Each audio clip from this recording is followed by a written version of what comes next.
Hi, everyone. I'm AJ Wilcox. I'm the founder of B2Linked.com, and we're an ad agency that all we do is just LinkedIn ads. I'm also the host of the LinkedIn Ads Show podcast. And in two recent podcast episodes, these were episodes 69 and 71, which I'll link to down below in the notes, we talked about complex reporting, and especially reporting that is using LinkedIn's ad data within Excel. And as I'm sure you can imagine, it's really difficult to explain the concepts of Excel just over audio. So I wanted to record, this is actually part of a large series of videos where I'm going to show you lots of different ways that you can calculate reporting on LinkedIn through Excel. But especially episode 71 was all about accessing data from your CRM. So here's the challenge that we have. Within LinkedIn ads, we have access to the ads performance data. So spend, clicks, impressions, all around the ads. But it can only track so far. It can usually only tell you down to your cost per lead or cost per conversion, and you lose everything past that. Then within your CRM, you have this system that is grabbing the referral and tracking parameters, or should be, from the forms that people are filling out after they visit your ads. And then within your CRM data, you should have things like your tracking parameter that is tying it back to which ad sent the traffic, as well as the lead stage and each lead that was generated from that. So what I'm going to show you today is how to combine these two data sources to pull together data that's really, really valuable, like your cost per sales qualified lead, or even your return on investment, which everyone wants to know what their return on investment from social media spend is. For more information about what we're doing here and why, definitely go listen to episode 71 of the LinkedIn Ads Show. Again, I'll link to it down below in the show notes. And without further ado, let's hit it. So first off, we have to talk about how to actually get the data out of LinkedIn. Now, this isn't the account that we're actually pulling data from, so don't worry about that. But I do just want to show you from the dashboard here how you get the ads data out. So first of all, and this is very important, you have to select the time range that you care about. And this is because this time range has to match your CRM data. Otherwise, you're going to be counting spend that never had a chance to show up in your leads, or vice versa, showing a bunch of leads that never had a chance to show up in your LinkedIn spend data. Once you've decided on the time range that you're reporting on, you want to click export, and you'll definitely want to select the ad performance report here. The reason why I'm doing ad performance is ad performance has a column for the click URL, and the click URL is where we insert our tracking parameters most of the time. So I'm going to generate that report, and I'm just going to do ad performance for all time, because this is going to give me one row for every ad in the account, and that's it. Whether that ad ran for a year and a half or whether it ran for just one day during our time period, it's only going to show me the data during that time period anyway. So one row there.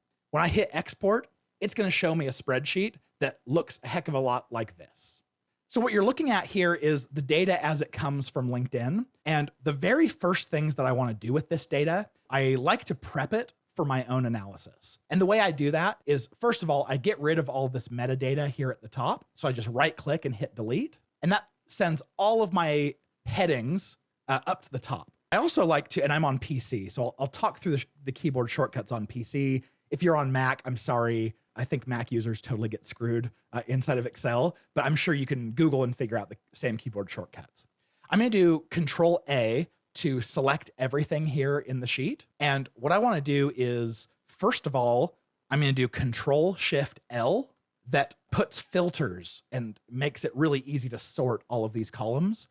The reason why is because if I'm wondering, like, hey, this column seems to only have very few things in it, if I click this, I can see examples of what's down below, and it gives me faith as to like what's being picked up. So I love having those filters on there. As I scroll down, I'm obviously going to forget which column was which. So I also want to go to View, Freeze Panes, and freeze the top row. So now as I scroll, I can still know exactly what I'm working with up here. Next, what I want to do is, like I told you, there's this column called click URL that has my tracking parameters in it. What I can do to give myself some room to look at it is make that column a little bit wider. And as I look at one of these, you can see what I'm looking for here. The tracking parameter I care about is called UTM content. So you can see here on the screen, I'm going to try to make this a little bit bigger, but up here you won't be able to see it in the Zoom. But what I care about is UTM content, because this is where we stick the tracking parameter that is unique to every single ad. And that tracking parameter gets brought into our CRM. And that's what I'm going to use to match up our performance. So if you're not already running ads that have some sort of a tracking parameter that is being caught by your CRM so that you can combine these things together, let this be your call to action. Go figure out how to do that. That is, before you can do any of this reporting, you have to have that. All right. So that's a funny Excel thing. When I click away from that, it turns it into a hyperlink. So what I want to do is I want to copy this column, make a copy of it. So I'll do an insert copy. And I'm going to call this tracking parameters. And those of you who are really good at Excel, I'm sure you're going to know of a much more elegant way of doing this. But here's what I do. What I'm trying to do is extract out of this column, out of the URL, I want to get just the contents of UTM content equals. That's going to be my tracking parameter. So the way I'm going to do this is highlight the column and do Control F, and then go to the replace. And then here from replace, I know what I'm looking for comes after UTM underscore content equals. And in Excel, I can use the star, the asterisk, as a wildcard. As I'm putting the star in here, I'm effectively telling Excel, find anything that comes before UTM underscore content equals, and then replace it with, and I'm going to leave this blank. So when I hit replace all, you can see all of a sudden I'm left with a bunch of just my tracking parameter. And there's some other gobbledygook down here that I have actually already cleansed from outside of this presentation, so I could just make it really easy for you. But that's what you want, is a column that contains just the tracking parameter that you care about from your ads. So then what I can do is I'm going to cut this column once it's all cleansed and I have just my tracking parameter, and I'm going to insert it right before the campaign name. Okay, so column J is my campaign name. And like I said, I've already done this. So I've inserted this one. I'm calling it tracking param. And so now I have this column that has just my tracking parameters and nothing else. I've spent the time to already cleanse that. I'm not going to waste your time while we do that. So let's assume I've already done this and I no longer have this column. So I'll delete it. Okay. So now what I have is all of my ad data, but I don't have any information from the CRM about which types of leads each of these ads has generated. So what I'm going to do is I'm going to go over to my CRM data now. And I did mention I was going to make this a little bit bigger, a little easier to see. So I'll do that now. Now let's pop over to the CRM data. I can't show you how to generate this because every single CRM is different in how it does it, but I will show you what it could or should look like. First of all, like we talked about before, we definitely want to generate data during a certain date range. So what I did is I generated an entire quarter of data from LinkedIn. And then from the CRM, I went and pulled a report from the exact same quarter. And just so you know, I've scrubbed all references to actual clients out of this data. So you shouldn't have to worry about being able to see any of this. This should be just for example's sake only. And it is old data. So if you did happen to find out what sort of data it was, it's now outdated by over a year. So we're all good there. What I have here is leads that came out of the CRM, and I have my tracking parameter, and I have the create date, which is could be helpful for something like a lead, but I don't necessarily need it. And I have a column for became a marketing qualified lead date, booked a meeting date, became a sales qualified lead date. So some CRM data will just tell you a count of how many MQLs or SQLs or meetings were booked or how many closed deals happened, which is great. The data I'm working with happens to be a date, so I'm taking a few different steps here, but this should be a pretty helpful tutorial for both. Again, I like to prep my data before I do anything in Excel. So I'm going to do Control A to highlight all of my data here. I'm going to do Control Shift L. And actually it's the same thing as coming over here to sort and filter and saying filter. That gives me my sorting and my filtering up here on every column. Then I'm also going to go to view and freeze my top row. So now no matter where I go, I can see what column I'm working with. Now, this data contains all of the leads that came in from LinkedIn during this period of time. And so what I want to get is a list of the unique ad parameters here, along with the number of leads that were generated from that. And I don't know if we have an example here. It looks like we do. You can see these 3 parameters are all the same. And so that means that there were at least 3 leads that this ad generated during that time. And so I have to actually combine these 3 ads together into, I have to combine them with a pivot table to make sure I can see that this isn't just 1 lead, it was at least 3 leads that came from it. So I'll show you how to do that. But that's why it's so important that every single row represents a lead, but every ad could generate multiple of these leads. So you have to use a pivot table to summarize these, because if you just tried to do a VLOOKUP, and I'm getting a little ahead of myself, but if you just tried to do a VLOOKUP and say, look for this parameter and pull in the number of MQLs, for instance, it would just come to the first instance of it and it would ignore the next. Same thing with this one. It would come to this one and ignore that there were 2 more. So that very first thing I'm going to do is highlight all of this data with Control A, and I'm going to do Alt N V to create a new pivot table. For those of you who are not awesome on keyboard shortcuts, I love keyboard shortcuts. You come up here to Insert Pivot Table from Pivot Table Range. And then I'm okay with it being in a new worksheet. So this new worksheet, I'm going to move it forward, and I'm going to call this Leads Summary Pivot. And what I want here is a list of all unique tracking parameters.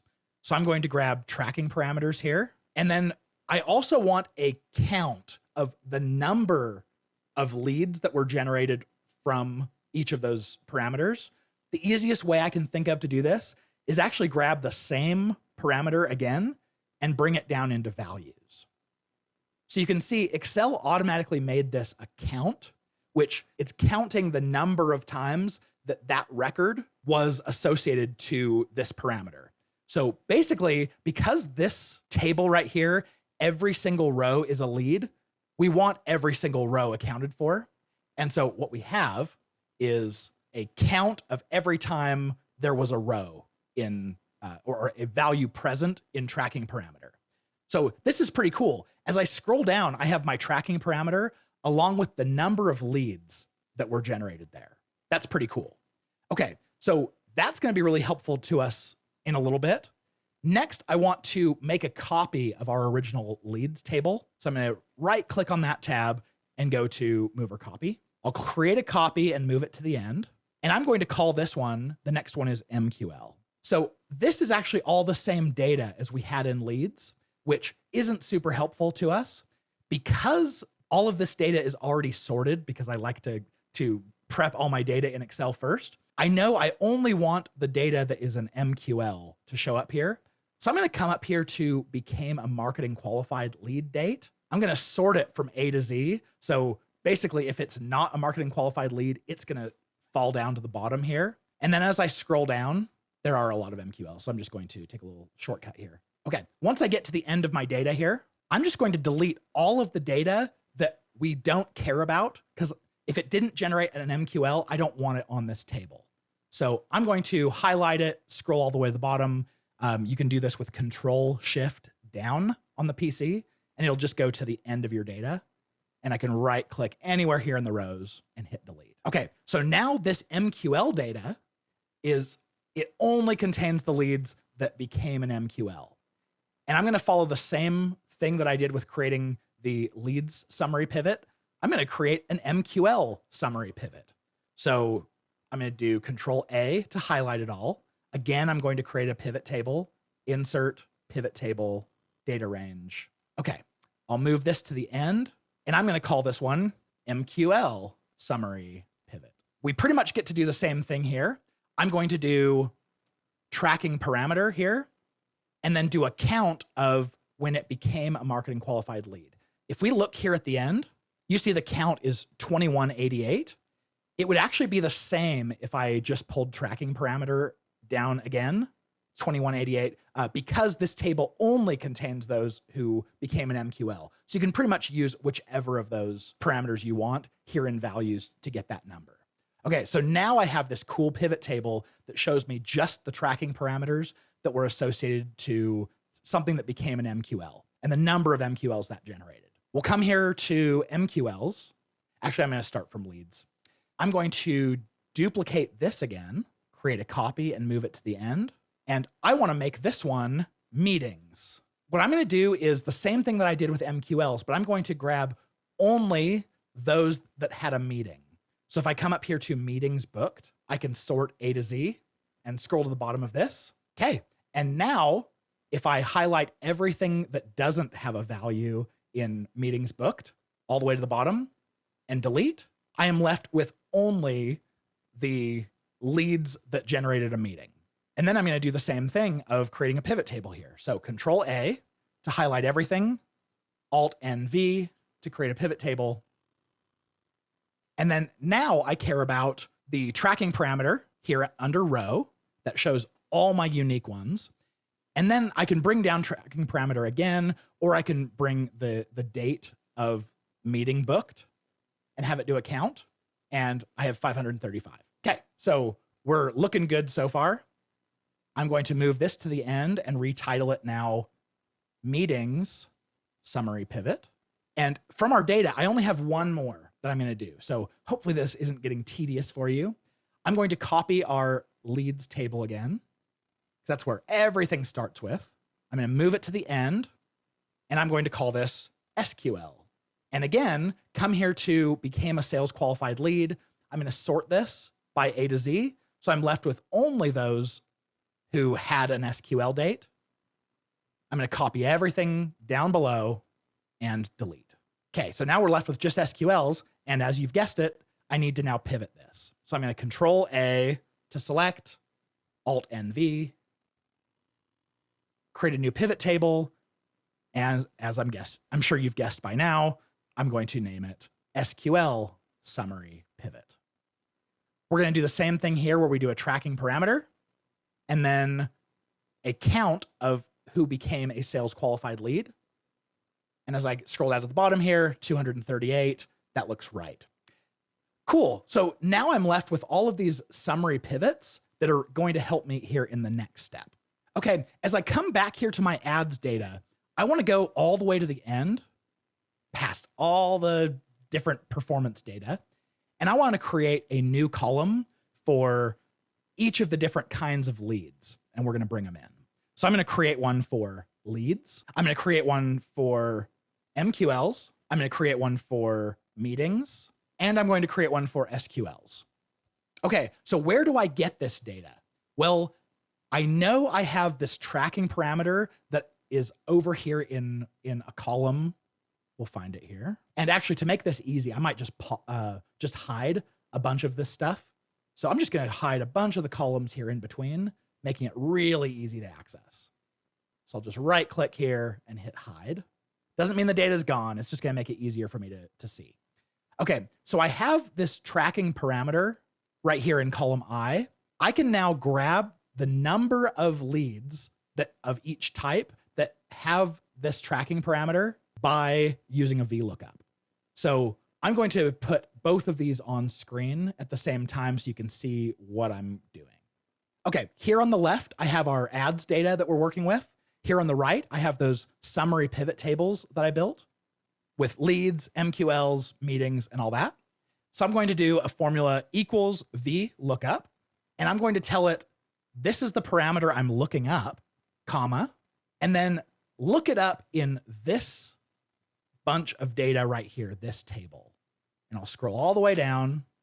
And it actually doesn't matter if we get too much data, like if we grab the grand total, no big deal. You can see that it put dollar signs around those, which is great. If it didn't already put dollar signs, these are called anchors in Excel. I could push F4 to add those, but I want double anchors. Anchor at the front, anchor around the column, and anchor around the row.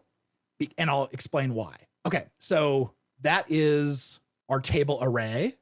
So I'm gonna do comma. Now we wanna tell it which column we're going to pull data from.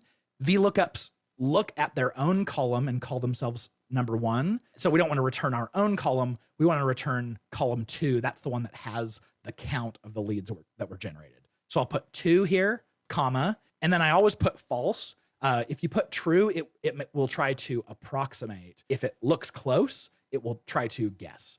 We don't want that. If there's not a lead associated with a tracking parameter, then we don't want to show a lead. Okay, I hit enter and you can see there's an NA, but that's okay. If I were to drag this formula down, you can see there are some values associated. So what that means is if we have an NA here, that means that ad did not generate any leads, which we launch a lot of ads. So this is totally understandable that it wouldn't have any leads associated with it, or at least with some of them. So if I want to get rid of these NAs, I'm going to come and adjust my formula. Right at the beginning of of the VLOOKUP, I'm going to put a formula there called if error, start it.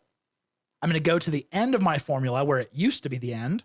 I'm going to do a comma and then 2 quotes and then finish it by closing the parentheses. What this is doing is it's saying, if there's an error with the output, just output 2 quotes, which is nothing. It's a blank field. And so now you can see there's nothing here.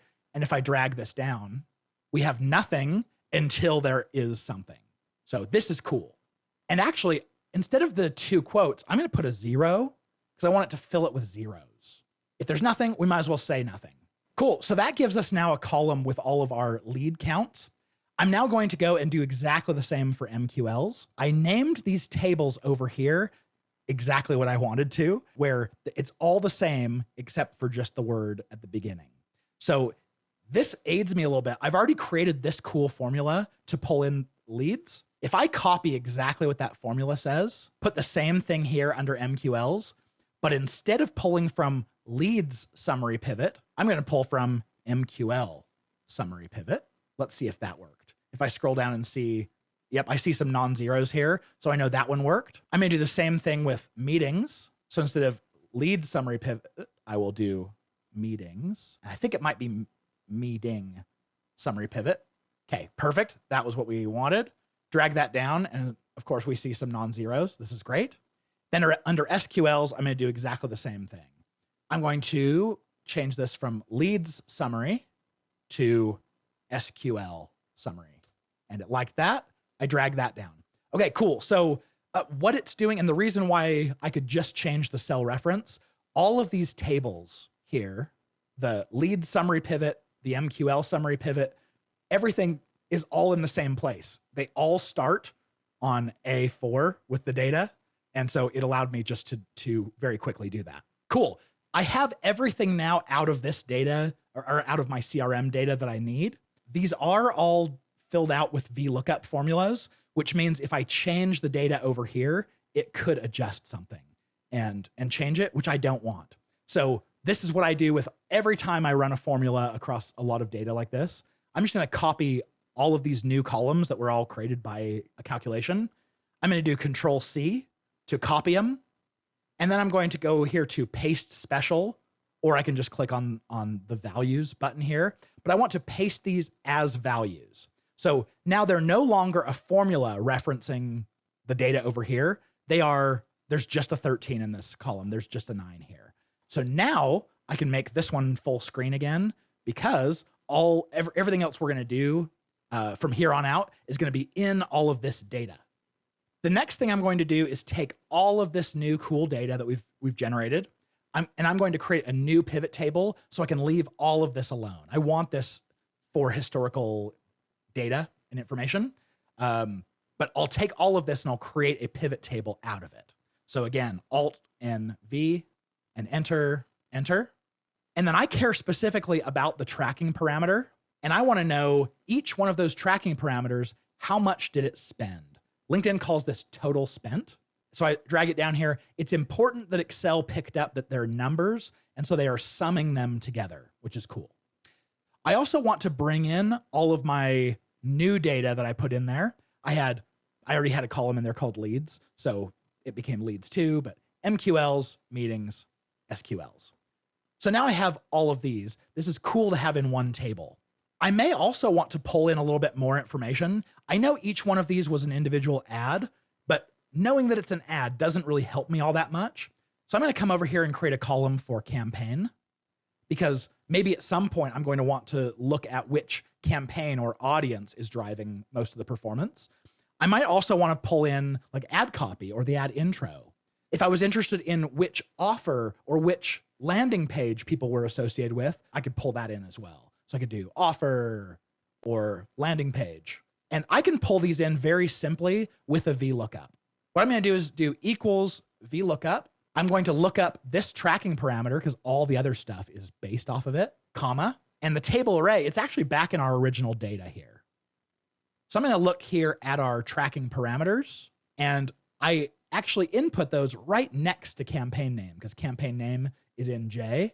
So I'm going to select just all of those values, and you can see the reference here that I pointed to, it does not already have the anchors around it. So I'm going to hit F4 and boom, it puts anchors around it.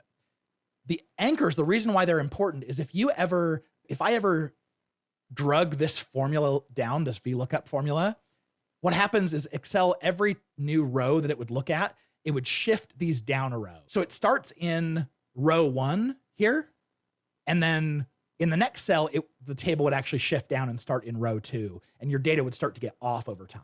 Okay, so I wanted that to have the anchors around it. I'll do comma. Then we're looking at which column. I inserted it in the column here, the tracking parameters, right next to campaign. So it's going to count itself as 1. So campaigns are 2.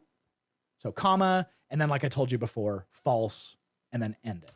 When I hit enter, and now I can drag this formula down comfortably, knowing that it's going to not shift down my reference and have me losing a whole bunch of data up above.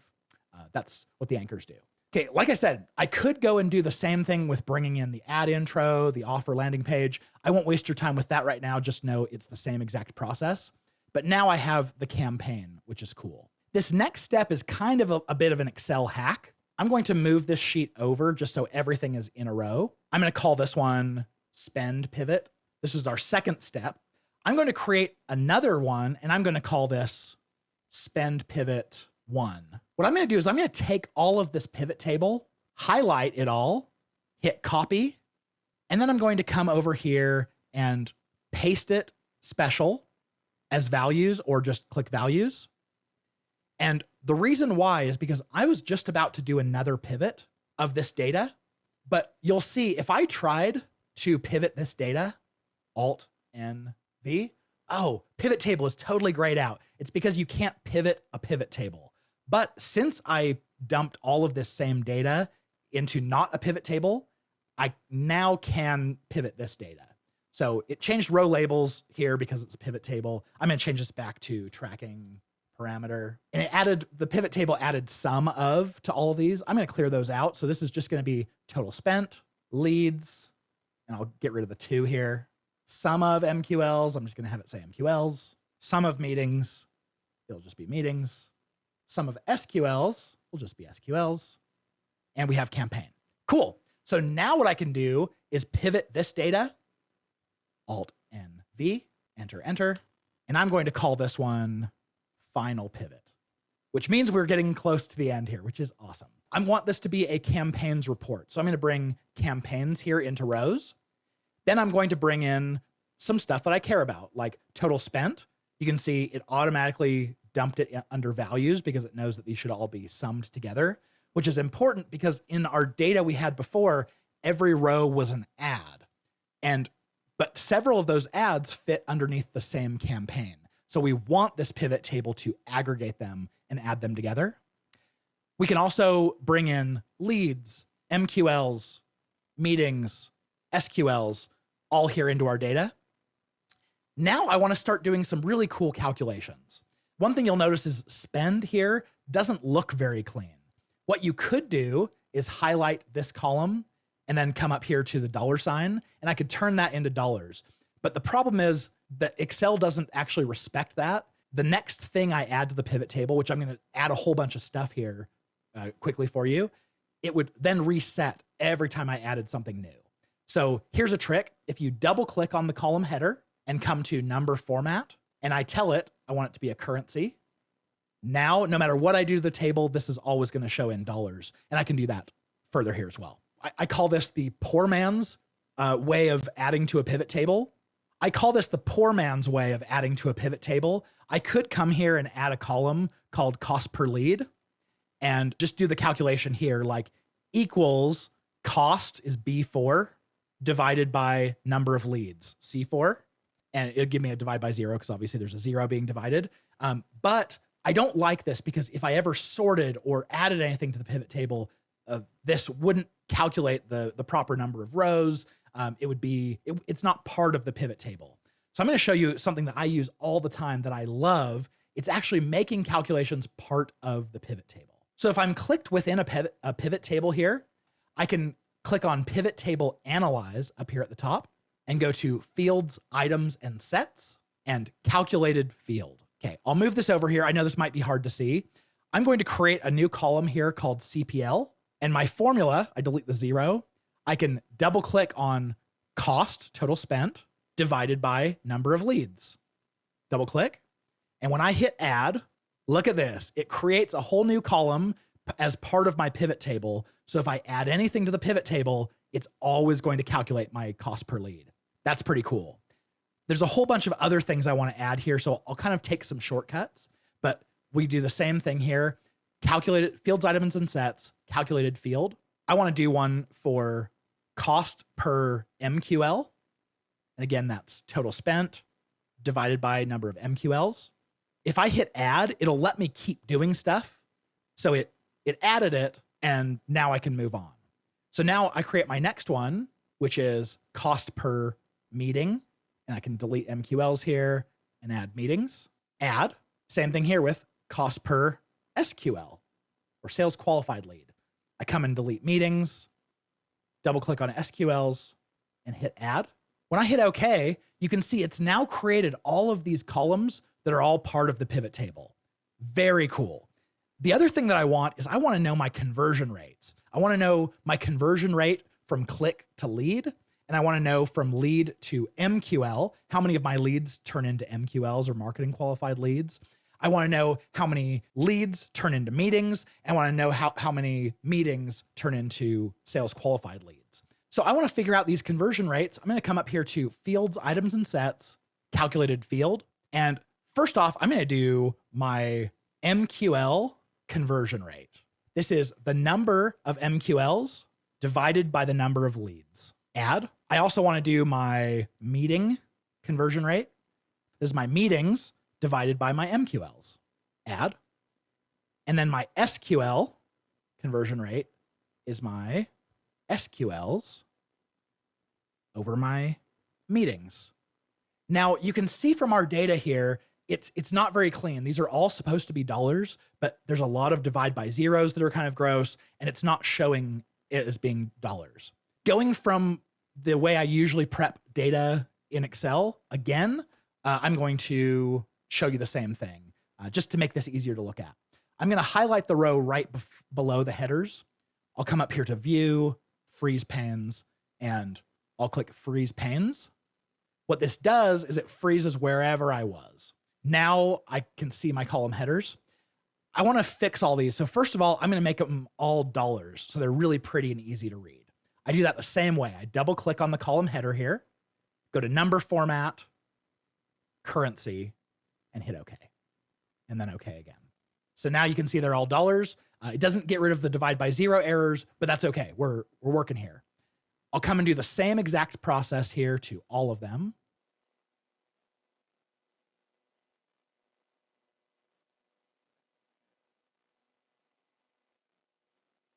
I do also have to show, I converted all of my costs to dollars, but I realized that some of those other calculated columns that I created did not end up getting added automatically to the pivot table. So what I need to do is from within pivot table analysis, I come here to field list. And if I scroll down to the bottom, you can see the last two, Excel didn't add because it was like, oh, you're getting a lot of columns here. These last three are percentages, they're rates. So I can do the same thing as before, but instead I'm going to do percentage with two decimal places. Why not? I probably don't need 2 decimal places here, but that's okay. And for those of you who are total Excel pros, I would love it if you could point out anything I'm doing that is less than efficient. But now we've got some really cool data to work with. Okay, but it doesn't take care of our problem with all these divide by 0 errors. I'm gonna get rid of our pivot table fields list. We're gonna go to pivot table options over here. And then here for error values show, I clicked it and I'm just gonna leave it as blank. Nice. So now it's all clean. Now you can see on this pivot table, the only thing I can sort by is this first column. Here's a little Excel trick. If you come over to the far right square, right after the pivot table's last header, and then I hit sort filter and do filter, it will give me a sort on all of the fields of my pivot table. I don't know why Excel natively doesn't allow us to do that. Maybe I have an older version, I don't know. So now what I can do is go to something like my cost per lead, and I can sort it from smallest to largest and immediately see my campaigns that tend to be the most efficient. Now, before you look at these numbers and tell me, AJ, that looks really expensive per lead, just know that this client is one who spends a lot on LinkedIn, and they actually drive right to a consultation. So it's a low conversion rate, but a really high value conversion. And what I like to do with each of these columns is I like to visualize them by how low or how high they are. So each one individually, I can highlight all of the values here, and I'll go all the way to where there isn't anything. And I'll come here to conditional formatting, color scales. And then I want to choose the second one where red is the high values and green is the low, because a high CPL is bad, or at least a high cost per MQL is bad. So when I do that, now, since we're already sorted by that, you can see a nice clean color gradient. I can go and do exactly the same things for all of these columns as well.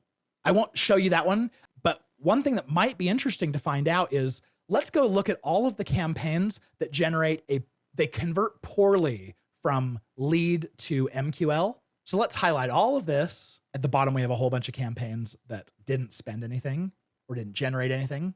For this one, we want to do color scales, but a high percentage is good. So we turn that one green. So now, if we come and look at this data, we can find, oh, here's a campaign who's converting really high, 84% from lead to MQL. But maybe if there's one of these that spent a lot, I may also do the same thing for total spent. And if I say high is green, so if it spent a lot, I want to highlight it green. Now, as I come here and see a campaign that spent like 343,000, it was a lot. I can come over here and see, did it convert well? Ah, it did. We had a pretty low cost per lead and a pretty good cost per MQL because the conversion rate was so high from from lead to MQL. As we look over in meetings and SQLs, these did convert at a really high rate to SQLs, which is great. The reason why the number for meetings might be so low, not all of these were actually forced into the funnel for meetings. So we're kind of glassing over that a little bit. There's a lot more that you can do here, a lot more you can pull in, a lot more you can analyze, but this is the basics. If you were then to have a column of data that was closed deals or proposals, or the amount of money that deal got you as a company, you could then throw that here into the pivot table and see your exact return on investment from each campaign or from the program in general. So I hope this was really helpful. Hope we didn't move too fast or it wasn't too technical, but this is ultra valuable. This is the only way I've found to really associate what you're spending, your spend performance, to your down funnel sales performance. Generating a report like this is exactly how you and sales start to hold hands and sing Kumbaya and run a really efficient marketing and lead generation program. Thanks so much for watching, and catch me in the next one.